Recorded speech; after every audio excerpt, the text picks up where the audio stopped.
চৰকাৰী চাকৰি 10 অক্টোবৰত আমি প্ৰায় 40-50 হাজাৰ ল'ৰাক আৰু চাকৰি দিম। 1,70,80 হাজাৰ ল'ৰা ছোৱালীয়ে চাকৰি পাব। লগে লগে আমি পুলিচ বা আন যিমানবিলাক পোষ্ট আছে তাৰ আকৌ নতুন এডভাৰটাইজ আমি দিম।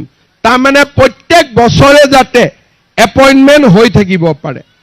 যি ল'ৰা ছোৱালীয়ে চাকৰি নাপায় তেওঁলোকৰ কাৰণে আমি আৰম্ভ কৰিছোঁ মুখ্যমন্ত্ৰীৰ আত্মনিৰ্ভৰ অসম আঁচনি। চৰকাৰে 2 লাখ টকাকৈ দিব আৰু নিজৰ ব্যৱসায় নিজে কৰিব পাৰিব। লাহে লাহে আমাৰ যুৱ বাহিনীৰ ল'ৰা ছোৱালী যিবিলাকে চাকৰি নাপাব তেওঁলোকক এই আঁচনিখনৰ লগত আমি জড়িত কৰি দি গৈ থাকিম। অৰ্থাৎ আজি আমাৰ চৰকাৰখনে যিমানবিলাক আঁচনি হাতত লৈছে কোনে ল'ব পৰা নাছিল।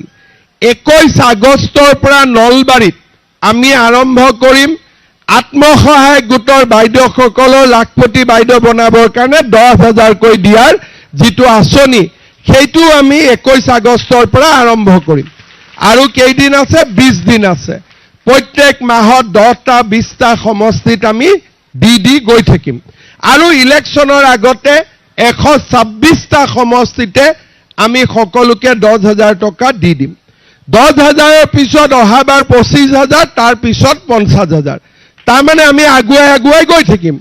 বহুত মানুহে কৈ আছিলে মুখ্যমন্ত্ৰী এনে কৈছে নেদে 10,000 তহঁতক ঘূৰাই লৈ ফুৰিলে।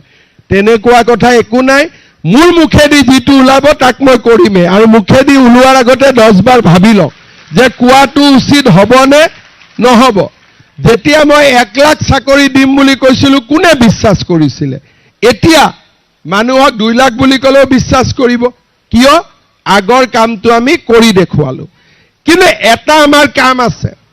অসমত যেতিয়া চাকৰি ওলায় এতিয়া সকলো মানুহে জানে যে এই চাকৰিত কোনেও টকা পইচা নলয়। সকলো মানুহে চাকৰি পাব পাৰে। কিন্তু এই বিশ্বাসটো কোকৰাঝাৰৰ চাকৰিটো আমি আনিব লাগিব। যাতে দিছপুৰত যেনেকৈ চাকৰি সকলো জাতি জনগোষ্ঠীৰ মানুহে পায়, মেৰিটত পায়। অহাবাৰৰ পৰা BTCটো যিমান চাকৰি ওলাব মেৰিটত হ'ব লাগিব, সকলো জাতি জনগোষ্ঠীৰ মানুহে পাব লাগিব। মই 2টা কাম, মাটি বাৰীৰ অধিকাৰ সকলোৱে পাব লাগিব, চাকৰি বাকৰিৰ অধিকাৰ সকলোৱে পাব লাগিব, আৰু চৰকাৰৰ আঁচনিৰ অধিকাৰ সকলোৱে পাব লাগিব।